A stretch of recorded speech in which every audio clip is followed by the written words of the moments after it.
बिहार चुनाव 2025 की बिसात जैसे ही बिछनी शुरू हुई, वैसे ही तेजस्वी यादव ने नीतीश कुमार के कोर वोटरों को अपनी तरफ खींचने की बड़ी योजना बनाई है। जी हाँ, नीतीश कुमार के कोर वोटर्स, खासकर महिलाएं जो अत्यंत पिछड़े वर्ग यानी कि ईबीसी, महादलित और कुर्मी कोयरी समुदाय हैं, ये वोटर नीतीश कुमार की योजनाओं जैसे कि शराबबंदी, लड़कियों को साइकिल और महिलाओं की सुरक्षा से खास प्रभावित है। लेकिन अब तेजस्वी यादव ने इन्हीं वोटर्स को साधने की कोई कसर नहीं छोड़ी। दरअसल नीतीश कुमार को 2020 के विधानसभा चुनाव में 15.4% वोट शेयर मिला था, यानी लगभग 64 लाख वोट।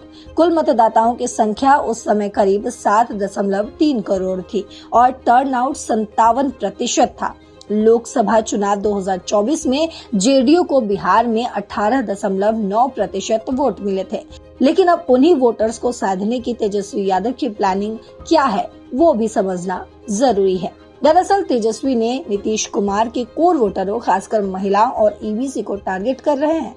बिहार में महिलाओं की संख्या करीब 3.5 करोड़ है, जो कुल 7.43 करोड़ मतदाताओं का एक बड़ा हिस्सा है। तेजस्वी ने प्रेस कॉन्फ्रेंस में कई योजनाओं का ऐलान कर दिया है, जो महिलाओं और लड़कियों पर खास फोकस्ड है।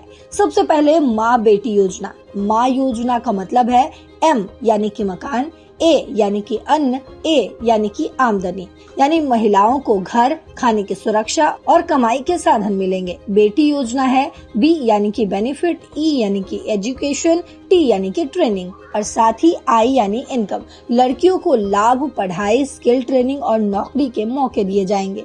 ये स्कीम्स महिलाओं को आर्थिक रूप से मजबूत बनाएंगी, जो नीतीश की महिला वोटर बेस को तोड़ भी सकती है। इसका दावा तेजस्वी यादव कर रहे हैं।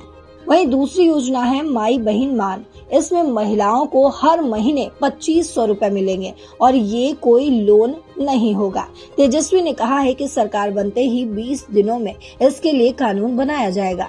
ये गरीब महिलाओं को सीधा फायदा देगी, जो ग्रामीण महिलाओं में नीतीश के सपोर्टर हैं। इसके अलावा तेजस्वी यादव ने एक और बड़ी योजना निकाली है, जो है हर परिवार को एक सरकारी नौकरी देने का वादा। ये ईबीसी और महादलित परिवारों को कहीं न कहीं आकर्षित करेगा। जीविका दीदियों के लिए ये ऐलान किया गया है कि जीविका दीदियां महिला स्वयं सहायता समूहों की सदस्य हैं, जो ग्रामीण महिलाओं का एक बड़ा ग्रुप है और नीतीश का मजबूत आधार भी। तेजस्वी ने कहा कि नीतीश सरकार में इनका बहुत शोषण हुआ है। अब महागठबंधन आएगा तो इन्हें स्थायी सरकारी कर्मचारी बनाया जाएगा और महीने का वेतन 30,000 रुपए किया जाएगा। तेजस्वी ने कई जिलों में इनसे मिलकर ये वादा भी किया है। ये प्लान नीतीश की महिला वोटर को सीधे छीनने की पूरी कोशिश है। तेजस्वी ईबीसी के लिए भी वेलफेयर स्कीम्स लाने की कोशिश में है, जैसे ज्यादा आरक्षण और विकास योजनाएं। वो नीतीश की उम्र और स्वास्थ्य पर सवाल उठाकर कहते हैं कि बिहार को तेज विकास चाहिए। यानी कि कुल मिलाकर देखें तो तेजस्वी की रणनीति है महिलाओं और पिछड़ों को कैश, जॉब और सशक्तिकरण देकर नीतीश के बेस को कमजोर करना। बिहार चुनाव में महिलाएं निर्णायक हैं, क्योंकि वो पुरुषों से ज्यादा वोट डालती हैं।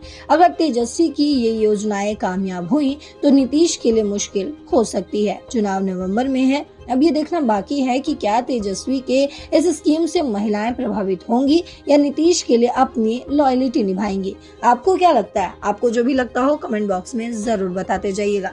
फिलहाल इस खबर में इतना ही। देश और दुनिया की बाकी खबरों के लिए देखते रहिए दैनिक जागरण। नमस्कार।